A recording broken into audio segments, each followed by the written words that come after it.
വാർത്തയുടെ പേരിൽ മാധ്യമലേഖകൻ അനുരു അശോകിന്റെ phone പിടിച്ചെടുക്കാനുള്ള crime branch നീക്കത്തിന് എതിരെ മലപ്പുറം SP ഓഫീസിലേക്ക് മാധ്യമപ്രവർത്തകർ പ്രതിഷേധ മാർച്ച് സംഘടിപ്പിച്ചു. നജീബ് കാന്തപുരം MLA മാർച്ച് ഉദ്ഘാടനം ചെയ്തു. കേരള പത്രപ്രവർത്തക യൂണിയൻ ജില്ലാ കമ്മിറ്റിയുടെ നേതൃത്വത്തിലായിരുന്നു മലപ്പുറം SP ഓഫീസിലേക്ക് മാർച്ച് സംഘടിപ്പിച്ചത്. നജീബ് കാന്തപുരം MLA പ്രതിഷേധ പരിപാടി ഉദ്ഘാടനം ചെയ്തു. മാധ്യമപ്രവർത്തനത്തിന്റെ സ്വാതന്ത്ര്യം എവിടെ അവസാനിക്കുന്നോ അവിടെ ജനാധിപത്യം മരിക്കുന്നു എന്നുള്ളതാണ് ഏറ്റവും പ്രധാനമായ കാര്യം.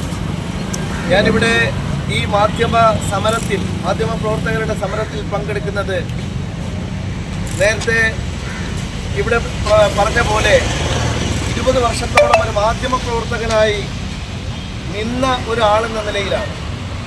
തീർച്ചയായിട്ടും ഇന്ന് നമ്മൾ കാണുന്ന ഏറ്റവും വലിയ പ്രശ്നം ജനാധിപത്യം അപജയപ്പെടുമ്പോൾ ഏറ്റവും ശക്തമായ ചൂണ്ടുവിരലായി നിലകൊള്ളുന്ന ഒരു വലിയ ജനാധിപത്യത്തിൻ്റെ എസ്റ്റാബ്ലിഷ്മെൻ്റ് ആണ് മാധ്യമപ്രവർത്തനം എന്ന് പറയുന്നത്. വാർത്തയുടെ ഉറവിടം തേടിയല്ല, മറിച്ച് കുറ്റകൃത്യത്തെ തേടിയാണ് പോലീസ് പോകേണ്ടതെന്ന് MLA പറഞ്ഞു. ഓരോ മാധ്യമപ്രവർത്തകന്റെയും വാർത്താ ഉറവിടങ്ങൾ വിശ്വാസയോഗ്യമായി സൂക്ഷിക്കുക എന്നത് ഓരോ മാധ്യമപ്രവർത്തകന്റെയും കടമയാണ്. കോടതി പോലും വാർത്താ ഉറവിടം വെളിപ്പെടുത്താൻ ആവശ്യപ്പെടാറില്ലെന്നും അദ്ദേഹം പറഞ്ഞു. Malappuram press club president S. Mahesh Kumar അധ്യക്ഷനായി. യൂണിയൻ സംസ്ഥാന ജനറൽ സെക്രട്ടറി സുരേഷ് എടപ്പാൾ മുഖ്യപ്രഭാഷണം നടത്തി.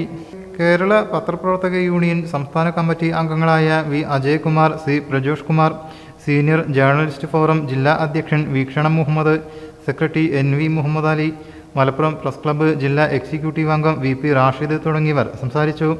Malappuram press club secretary VP Nisar സ്വാഗതവും ട്രഷറർ PA അബ്ദുൽ ഹയ്യ നന്ദിയും പറഞ്ഞു. News bureau, Malappuram.